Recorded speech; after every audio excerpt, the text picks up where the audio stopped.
இந்திய கிரிக்கெட் வாரியத்தின் தலைவர் பதவியிலிருந்து சீனிவாசன் தற்காலிகமாக விலகி இருப்பதென வாரிய அவசர செயற்குழு கூட்டத்தில் முடிவு செய்யப்பட்டு இடைக்கால தலைவராக ஜக்மோகன் டால்மியா அறிவிக்கப்பட்டுள்ளார்.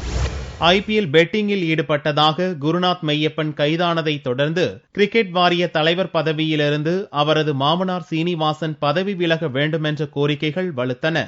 வாரிய செயலாளர் சஞ்சய் ஜக்தலே, பொருளாளர் அஜய் ஷிர்க், ஐபிஎல் தலைவர் ராஜீவ் சுக்லா ஆகியோர் அடுத்தடுத்து தங்களது பதவிகளை ராஜினாமா செய்தனர். இந்நிலையில் கிரிக்கெட் வாரியத்தின் அவசர செயற்குழு கூட்டம் சென்னையில் ஞாயிறன்று நடந்தது.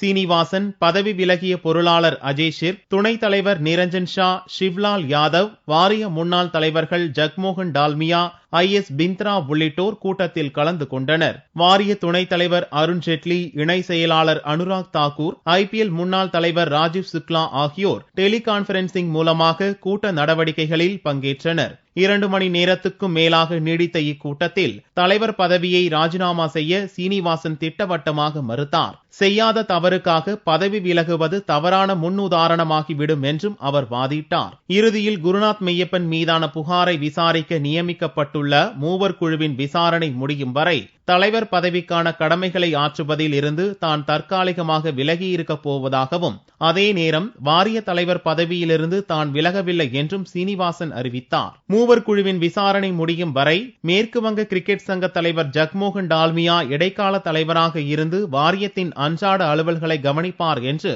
கூட்டத்தில் முடிவு செய்யப்பட்டதாகவும் சீனிவாசன் தெரிவித்தார். பதவி விலகிய செயலாளர் சஞ்சய் ஜக்தலே, பொருளாளர் அஜய் ஷிர்க் ஆகியோர் கிரிக்கெட் வாரிய நலன் கருதி தங்களது ராஜினாமாக்களை திரும்பப் பெற வேண்டும் எனவும் கூட்டத்தின் மூலம் வலியுறுத்தப்பட்டது. இதனிடையே ராஜினாமா முடிவை திரும்பப் பெறப் போவதில்லை என்று திட்டவட்டமாக அறிவித்த முன்னாள் பொருளாளர் அஜய் ஷிர்க், கிரிக்கெட் வாரிய சட்ட விதிகளில் இடைக்கால தலைவர் என்ற ஷரத்தே இல்லாத போது புதிய திட்டம் எப்படி சட்டப்படி செல்லும் என்று கேள்வி விடுத்துள்ளார்.